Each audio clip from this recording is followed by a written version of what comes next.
সালামু আলাইকুম রহমতুল্লাহ। প্রিয় সাস্টেন ভর্তিযুদ্ধ ভাই বোনেরা, তোমরা আমার কাছে ক্যালকুলেটর সম্পৃক্ত সবচেয়ে বেশি যে প্রশ্নটা করেছো সেটা হচ্ছে, আমি এ ইউনিটের স্টুডেন্ট, আমি কি ক্যালকুলেটর ব্যবহার করতে পারবো, কিংবা আমি বি ইউনিটের স্টুডেন্ট, বি ইউনিটে পরীক্ষা দেওয়ার জন্য কি ক্যালকুলেটর ব্যবহার করতে পারবো কিনা। যদি ব্যবহার করতে পারি তাহলে কোন মডেলের ক্যালকুলেটর ব্যবহার করতে পারে। আজকে তোমাদের এই প্রশ্নের সমাধান দিতে এই ভিডিওটা করতে যাচ্ছি। যদি তোমরা না দেখো তাহলে এই ছোট্ট একটি ভুলের কারণে তুমি, দেখা যায় এক সহজ প্রশ্ন আসা সত্ত্বেও এই তথ্যটা না জানার কারণে তুমি তোমার চান্স মিস করতে পারো। শাহজালাল বিজ্ঞান প্রযুক্তি বিশ্ববিদ্যালয়ে হয় তুমি এ ইউনিটের স্টুডেন্ট কিংবা বি ইউনিটের স্টুডেন্ট, তুমি ক্যালকুলেটর ব্যবহার করতে পারবে। যেহেতু তুমি ক্যালকুলেটর ব্যবহার করতে পারবে, সাথে সাথে একটা প্রশ্ন এসে যায় যে কোন মডেলের ক্যালকুলেটর ব্যবহার করতে পারবে।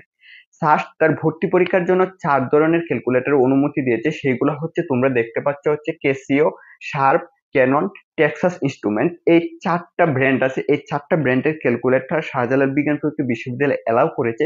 এখন প্রশ্ন হচ্ছে, এই 4টা ব্র্যান্ডের আন্ডারে যে মডেলগুলো আছে সেই মডেলগুলোর জন্য আমি আমার এই প্ল্যাটফর্মে পোস্ট দিব, কিংবা এই পোস্টের যে লিঙ্কটা এই ভিডিও ডেসক্রিপশন বক্সে দিয়ে দিব।